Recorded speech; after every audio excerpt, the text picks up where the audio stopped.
아이 교육하시면서, 특히 아이 독서 교육하시면서 가장 힘든 게 뭡니까? 아마도 이걸 겁니다. 아이 교육, 양육, 책육아, 엄마표 영어 등등 그 각 분야의 전문가라고 하는 사람들이 다들 그들이 옳다고 주장하는 내용들이 다르기 때문일 겁니다. 누구 말이 옳은 건지, 누구 말을 따라가야 하는 건지 헷갈리고 불안하고 갈등이 되고 내가 A를 선택했을 때 B를 잃는 건 아닌지 걱정되시지요? 오늘 그 걱정, 그 불안 제가 깔끔하게 정리해 드리겠습니다. 제가 대한민국 최고의 책육아 전문가로서 정답을 말씀드리겠습니다.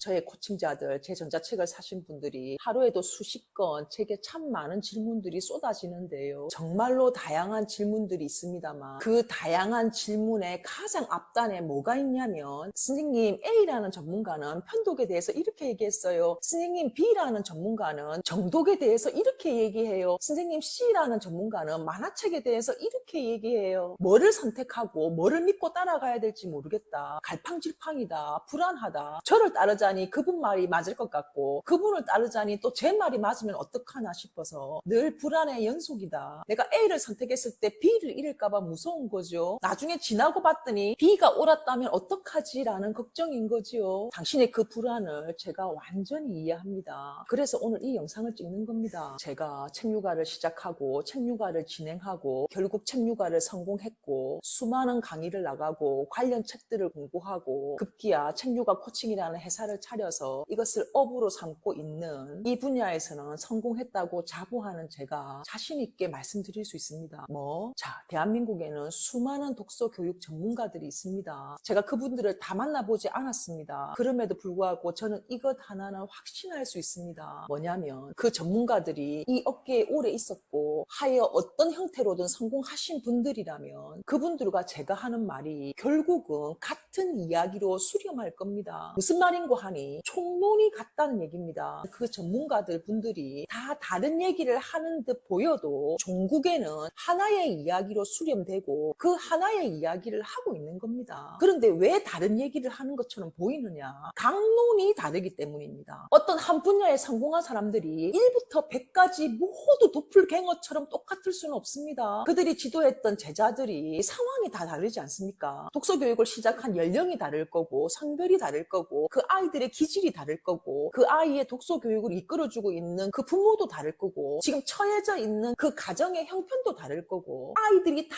케바케인데 그 케바케인 아이들에게 천편일률적으로 똑같은 강론들을 적용한다? 그렇게 하는 사람을 전문가라 할 수 없습니다. 내가 독서 교육 전문가로서 내가 가지고 있는 교육 철학, 독서 철학, 비법, 노하우들을 내가 맡은 이 아이의 성향, 기질, 상태들을 고려해서 이것을 커스터마이징하고 이 아이에게 맞게끔 지도하는 것이 진정한 지도자라고 저는 생각합니다. 이것을 사자성어로 인재시교라는 말이 있습니다. 내가 가진 교육 철학이 있다 하더라도 이 아이의 성향에 맞춰서 이 아이에게 맞게끔 내 교육을 커스터마이징하여 적용한다라는 사자성어입니다. 인재시교. 그것이 진정한 교육자가 아니겠습니까? 자, 무슨 말인고 하니 누구는 편독이 괜찮다 하고 누구는 편독이 안 된다 하고 누구는 정독을 해야 된다 하고 누구는 정독할 필요 없다 하고 누구는 만화책이 괜찮다 하고 누구는 만화책이 안 된다 하는 이유는 그것이 절대 진리가 아니라 이 아이의 상태를 보는 겁니다. 아이마다 책육아를 시작하는 시기가 다르고 아이의 언어력이 다르고 독서 교육을 하는 목적성이 다르지 않습니까? 저마다 단적인 예를 한번 들어볼게요. 저 같은 경우는 정독, 다독, 독후 활동 같은 거 필요 없다고 얘기하죠. 왠 줄 아십니까? 그것이 나빠서가 아닙니다. 저는 책육아 전문가죠. 책육아는 뭡니까? 영유아기 때부터 시작을 하자. 아이가 태어나자마자 독서 교육을 하자. 그것이 북스타트 책육아입니다. 그럼 영유아기 때부터 책을 읽어주고 책을 좋아하는 아이를 만들어주기 위해서 노력하는 이 과정에서 정독, 다독, 독후 활동들은 크게 중요한 포인트가 아니라는 겁니다. 왜? 그냥 자연스럽게 책이 아이의 삶으로 들어갈 수 있도록 할 수 있는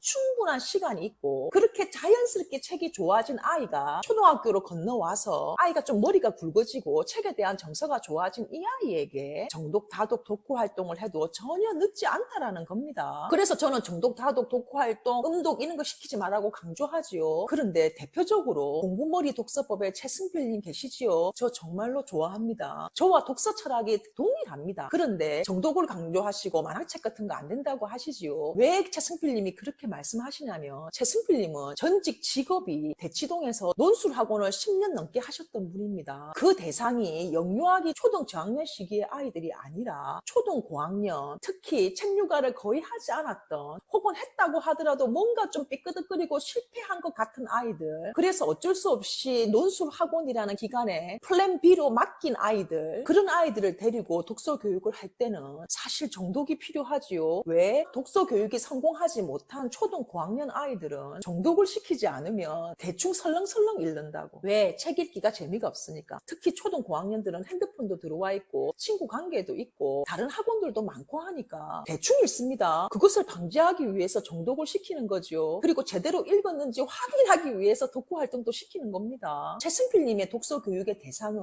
초등학생, 특히 초등 고학년 학생이었기 때문입니다. 그 대상이 다른 거죠. 특히 초등 고학년에 논술학원 보내는 엄마들의 목적은 뭡니까? 독해력, 문해력, 사고력이죠. 하여 국어시험은 물론이거니와 시험을 잘 치게 하고 싶은 목적을 가지고 논술학원으로 보내는 거고, 그 부모의 희망사항에 맞게 논술학원은 지도를 해야 되겠지요. 자, 영유아기 시기 저 같은 책육아 전문가의 목적은 뭡니까? 책이 아이의 일상이 되게 하게, 책이 아이에게 거부감이 없도록 하게, 책이 재밌다라는 걸 알게 하게 하는 것이 책육아의 목적이죠. 독서 교육을 시작하는 시기가 다르고 목적이 다른 겁니다. 제가 다른 예를 하나 들면, 내가 영유아기 7년, 초등 저학년 3년, 총 10년 동안에 책육아를 진행해 왔는데, 그런데 무슨 이유인지 모르겠지만 내 아이가 책을 그렇게 좋아하지 않는다, 뭐 그럴 수도 있습니다. 저도 제 주변에 그런 사람 많이 목도합니다. 그런데 설상가상 초등 4학년이 되고 나서 만화책만 보려고 한다. 자, 이럴 경우 저는 만화책을 읽게 하라고 솔루션을 줍니다. 지난 10년 동안에 책육아가 실패했다고 느끼신다면 일단 만화책으로라도 그 명맥을 유지하기 위해서고요. 그리고 그동안 10년 동안 읽어줬던 그림책, 글줄책들이 아이 안에 고스란히 있을 거기 때문에 그 불씨는 아이 안에 있습니다. 만화책을 읽게 두고 그 불씨에 불을 지필 수 있도록 정말로 재밌는 그림책, 글줄책들을 찾아주는 노력을 투트랙으로 해라. 뭐 이런저런 제가 솔루션을 드리는데요. 이럴 경우 저는 만화책으로라도 명맥을 유지하면서 가보자 라는 솔루션을 주는 거죠. 그런데 초등학교 시기에 절대로 만화책은 안 된다는 분들이 계십니다. 그죠? 글줄책을 좀 억지로라도 읽히면 그나마 따라오지 않겠느냐라는 논리실 건데요. 그게 그나마 따라와지는 아이는 이렇게 하는 게 맞습니다. 그런데 때려 죽여도 글줄책은 안 보려는 아이에게는 글줄책은 좀 포기하는 마음으로 만화책으로라도 가자라는 겁니다. 이렇게 아이의 지금 상태에 따라서 지금 아이의 상태를 분석해서 거기에 맞게끔 내가 커스터마이징 하셔야 하는 겁니다. 어떤 전문가의 말이 절대적으로 옳고 그르고가 아니라 그분들의 얘기를 취합해서 이것을 내 아이를 제일 잘 아는 사람은 부모이니 부모가 그것을 수정하고 빼고 더해서 내 아이에게 적용해야 되는 겁니다. 인재 시교하셔야 되는 겁니다. 진짜 짧게 한 가지 예를 더 들어보겠습니다. 고등학생 아이가 토익 공부를 한다고 봅시다. 토익 고득점이 목적이라고 봅시다. 지금 토익 고득점이 목적인 고등학생 아이에게 그림책을 읽어주거나 흘려듣기 하거나 집중듣기 하는 게 효과가 있습니까? 효과 없죠. 토익은 문제 유형이 정해져 있죠. 기출 문제들이 있고 족보들이 있죠. 토익 고득점이 목적이라면 귀를 뚫리게 하는 영어 DVD를 보거나 흘려듣기 하거나 집중듣기가 도움이 되는 게 아니라 토익 공부를 해야 하는 거죠. 나는 토익이라는 특정 시험의 고득점이 목적이 아니라 귀를 뚫리게 하고 싶다면 영어 DVD를 계속 들려주셔야 되는 거고요. 영어 에세이를 쓰게 하고 싶다면 어휘와 문법을 공부해야 되겠지요. 물론 제가 지금 말한 것들이 영어라는 바운더리로 다 묶여져 있지만 그 시기와 목적성에 따라서 다른 방법론들이 적용돼야 된다는 겁니다. 그러나 영어를 성공하신 분들을 보면 그들이 말하는 총론은 똑같습니다. 강론들이 다를 뿐이죠. 자, 우리 모두 산을 등산하자. 이 총론은 같은데 어떤 코스로, 어떤 루트로, 어떤 장비를 가지고 어떤 페이스대로 이 산을 오를 건지 그 강론들은 전문가마다 다를 수 있다는 겁니다. 그 강론이 다르다 하여 누구는 맞고 틀리고가 아닙니다. 그 전문가들 모두 산이 좋다, 이 봉우리에 꼭 올라가 봐라, 기똥차게 멋진 풍경이 펼쳐진다, 그렇게 같은 총론의 이야기로 수렴합니다. 흥부는 여기까지 할게요. 우리 내일 또 봅시다.